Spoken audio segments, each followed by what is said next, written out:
Hi, we continue in 2 Samuel 14 today after Joab has sent and brought a woman from Tekoa, described as a wise woman, and put words in her mouth to speak to the king. As I was noting last time, everything about this scene is suspicious at a number of levels. To help us get into that, let's look at some of the questions we see on the right side of the screen that we've been using to guide us through these two chapters, 2 Samuel 13 and 14.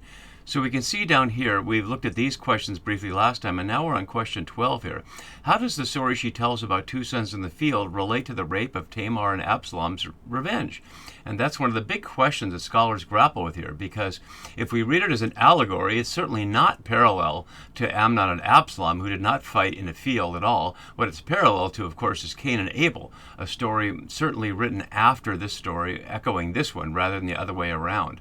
And we'll look at that more in just a minute. So that's one of the things we need to look at. To help us situate it, let's look at it in terms of its narrative context of how, as we've been seeing, chapters 13 and 14 are parallel with chapters 11 and 12. And we've seen a number of examples of that. Today we can see how, on the current situation, Nathan had told David a parody of David, and the woman of Tekoa tells David a personal story, which is also a parody of David, and both of them catch them up in the end, as we'll find out next time. There are also parallels here between the two chapters, and in this case, it's the deceptive speech that we hear here. They've each been given words by others. Amnon was given words by Jonadab, and the woman of Tekoa was given words by Joab. And then Amnon came in and spoke to his half-sister about his lust, and he didn't speak about his lust, he spoke about his illness, and then his lust was revealed, and she speaks about the violence in her family, which we're going to see that David doesn't quite understand exactly what to do. We'll look at that in just a minute. And then certainly we see the obvious echo in Genesis of Cain and Abel here.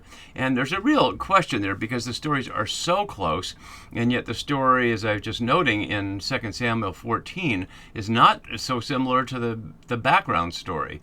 And it's never interpreted exactly as an allegory. In fact, when David finally figures out, or at least finally names out loud, that the hand of Joab is behind this whole thing, he moves on in a slightly different direction. So we'll have to see how the dynamics of the story really play out in astounding ways. And so we look at the shape of our story. As I was noting last time, there's no chiasm holding it all together, although there's certainly a little chiasm right here, as you can see, framed around angel of God, and the question of Joab on both sides of that there, an A-B-B-A chiasm. But here we're going to see this sequence, and today we're going to look at this paragraph, which is quite a long speech really for any character, but especially for a woman who's not the main character, and then she will speak this long speech again on the other side. Perhaps we could see this as at least a structural chiasm, but we don't really need to see it that way because these sections are not exactly parallel anyway. But we can see, as I noted last time, the framing of falling on her face to the ground and doing obeisance with Joab will do twice. Once at the end of this story, and then a little later after Absalom comes and he prostrates himself to the ground there. And one of the questions as we zoom in a little closer on the passage we're going to look at now is, what is Joab's purpose? We knew from verse 1 that he knew the king's heart was on Absalom. Or is it against Absalom? We looked last time at how the Hebrew preposition all can mean either way. So we have to read the story in two different ways simultaneously. What it sounds like if Joab is putting words in the mouth of the woman because the king's heart is on Absalom, suggesting that Joab believes that the king wants to be reunited with Absalom, and he's looking for a way to do that.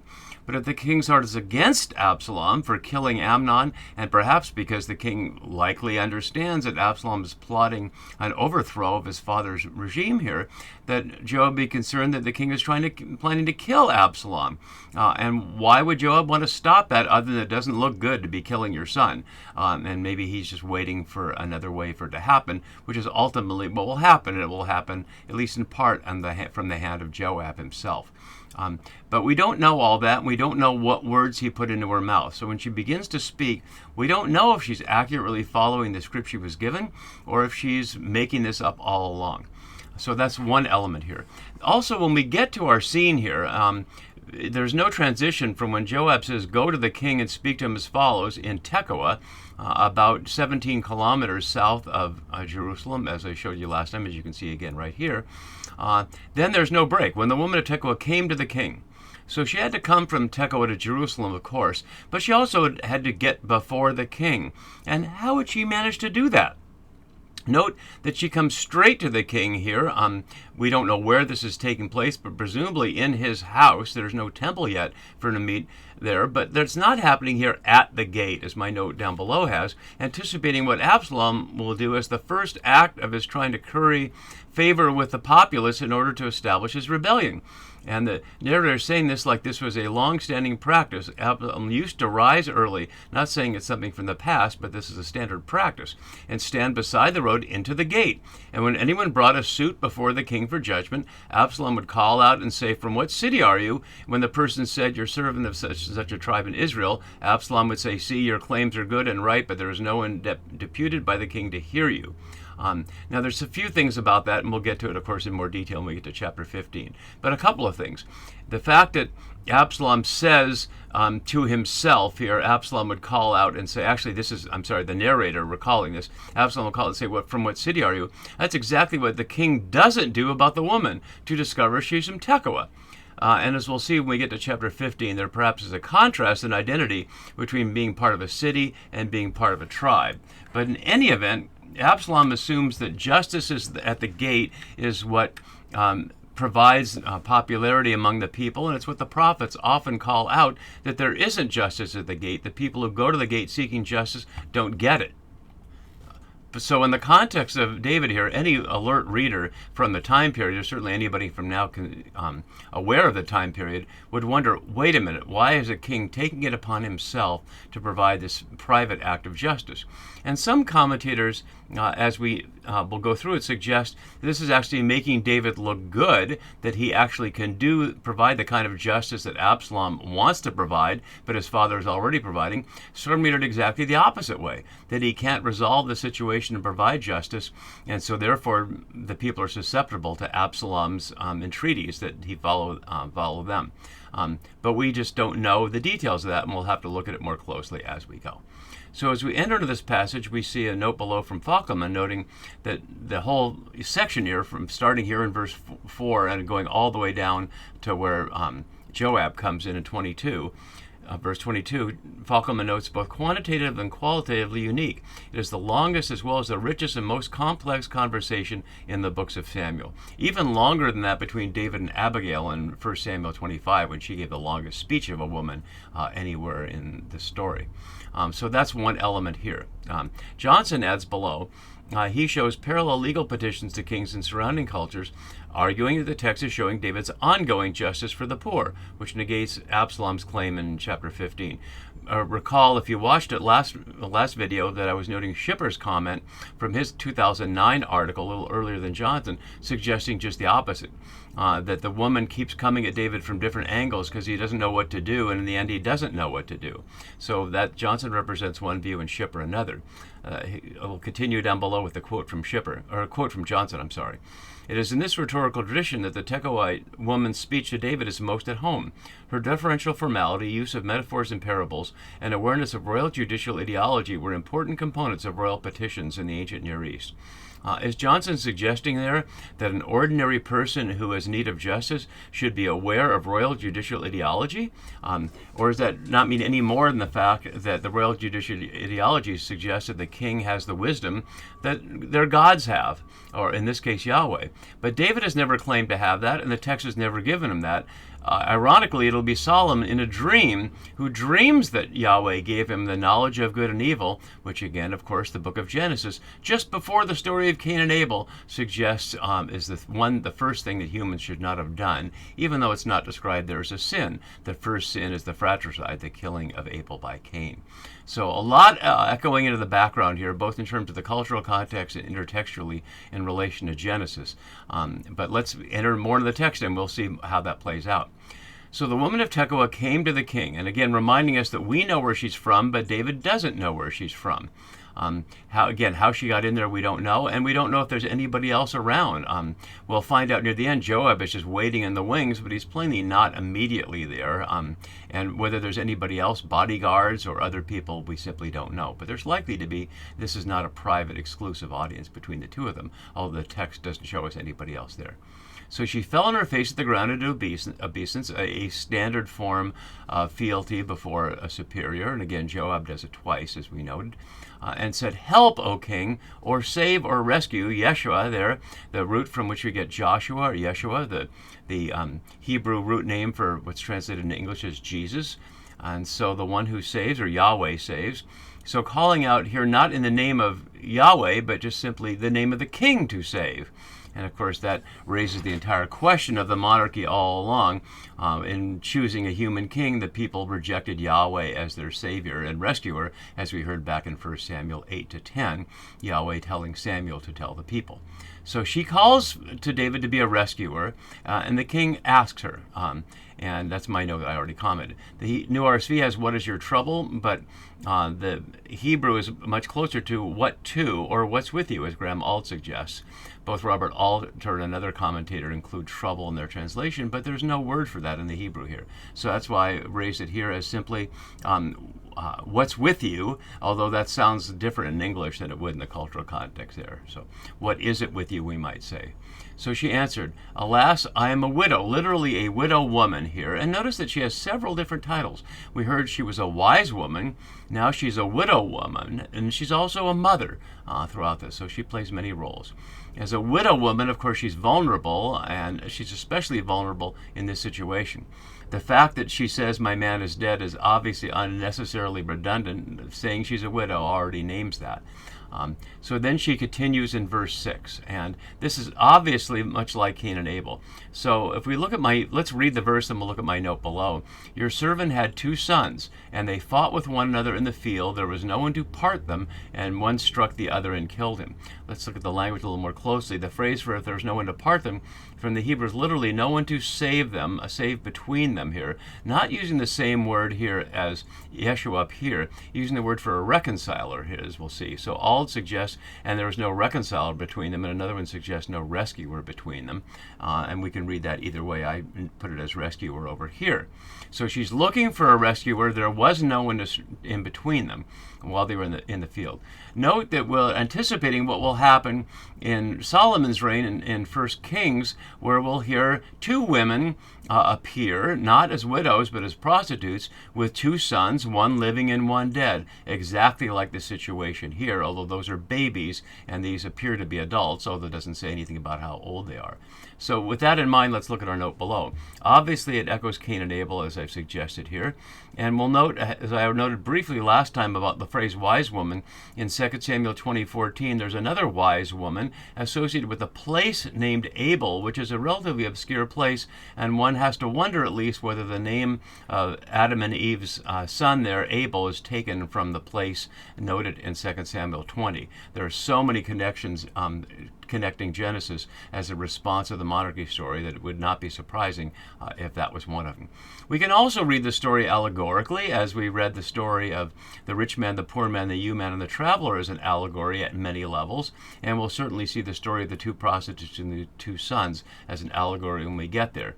But it's certainly not an immediate allegory of the scene between Amnon and Absalom. It might be seen as an allegory of Israel and Judah, of 2 sons of Yahweh, so to speak, which takes us all the way back to the first chapter of 1 Samuel, when the husband of Hannah asks, "Am I not worth more to you than 10 sons?" And Robert Polson, a master reader of these books of Samuel, suggested that was Yahweh's voice suggesting the sons represent kings, and Yahweh complaining and whining, "Am I not worth more to you, my people, than 2 kings?" And that's exactly what we see here, 2 sons. So we can see those as 2 kings if we want, as perhaps Saul and David, and in that case Saul is dead and David is alive, but it doesn't fit the rest of the story at all.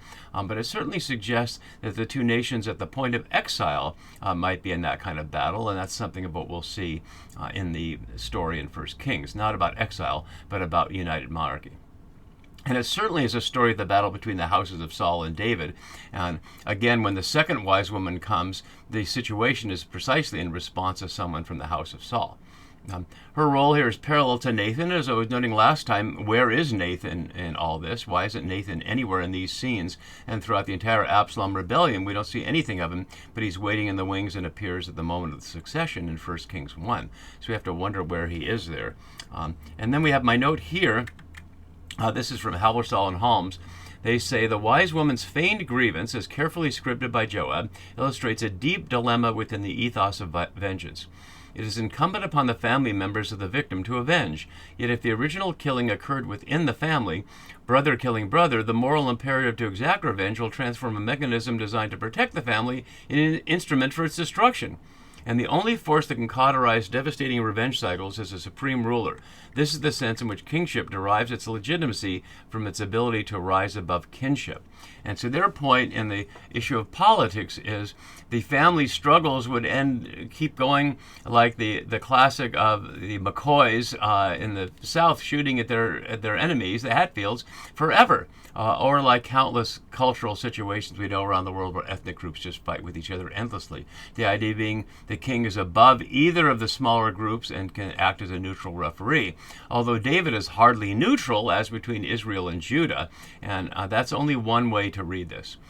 So let's look a little more closely at the details of the story here. So your servant had 2 sons. Literally, 2 is twice in the verse, as is echad, 1. So this contrast between 2 and 1. They fought with one another. Literally, they quarreled. It's not that they physically fought, that they quarreled, and we translate it that way over here. In the field. Why the field, if it isn't for the Genesis authors to use that in telling their story there? And again, we see a similar thing in 1 Samuel 20 there, when Jonathan and David are out in the field shooting arrows. And we saw this already. There was no one to rescue between them, and one struck the other and killed them. So that's the situation we're in. The initial situation, but here's where the dilemma is. And we'll look at the whole verse, then we'll go back and circle back to the details. So now the whole family, but I want to highlight this here. The word for family is mishpaha, which certainly means clan, not immediate family. We'll come back to the meaning of that. Has risen against your servant, which is to say herself. They say, give up the man who struck his brother, which is to say that the younger son, or the other son, we don't know which is younger, is in the mother's house. And so she's plainly left that one within the story here behind to go get justice from the king, which would suggest that son at home is vulnerable, although perhaps there are more people, but she suggests that there are no other men around, and she doesn't suggest anything about having any daughters. So that would be a really risky thing. Does he think she's just coming from around the corner somewhere in Jerusalem? There's no reason to think she's from Tekoa, that far away, which might ruin the story if he thought that she was that far away and make it less credible that she would leave her son to a mob that's prepared to kill him. So they go on, give up the man who struck his brother so we may kill him for the life of his brother whom he murdered. That's the requirement of vengeance. But even if we destroy the heir as well, or literally exterminate the heir as well, and we see a few examples of the word shmad here for exterminate here. The word for heir here, yeresh, here is only one other time, and let's look at that back in 1 Samuel 2:7. The Lord makes poor and makes rich, he brings low, and he also exalts. So there we see it as inheriting from Yahweh in that sense of what Yahweh brings forth, and here it's in the family. But she's facing a tough situation. As a widow, she has no man to protect her from her husband. She has 2 sons, and now she's facing the loss of both of them.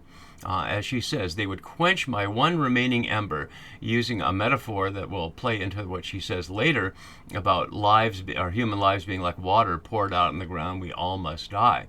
So it must quench my one remaining ember and leave to my man, no word for husband or wife in Hebrew, leave to my man neither name nor remnant on the face of the earth. This is the word for remnant here, uasherith here, only here in Samuel. It's only in the end of Genesis, and 66 times in the Masoretic text, many with an exilic context, as you might expect in these texts from near the end of the monarchy story. Really suggesting to some interpreters that this story is meant to be read in the exilic context, where both the monarchies would be dead and the people of Israel or Judah would be left with nothing, end up in Babylon. But of course, that's not Joab's point in having her tell the story, assuming this is the story that Joab put in her mouth. So I just want to jump in here with a little insertion that I forgot to go back around the concept of mishpaha, the clan, earlier, and I want to really focus on that here. One reason that's so important is that throughout the monarchy, the society that we've seen is organized around the Bet Ab, the father's house, and then the monarchy itself. We see very few references to tribes, and as I've discussed earlier in the formation of the monarchy society, one of the questions is, did the tribal confederation exist before that, or was it created as a function of the monarchy itself? I won't get into that in this little supplement, but to note, the tribes have rarely been mentioned, and people's identity from tribes has rarely been mentioned. But also mentioned even less, as I'd already shown you, as mishpaha, the word for clan. And you can see from this little chart the frequency of it spread around. So it's common in Genesis, and then it seems to fade away into the monarchy, although the monarchy story is not written in the order that we've seen. As I've noted earlier, the Deuteronomy and Joshua parts are almost certainly from the time of Josiah, around the 630s, and the monarchy story part we're looking at now, I've argued, is from the time of Solomon, roughly in the 9th century.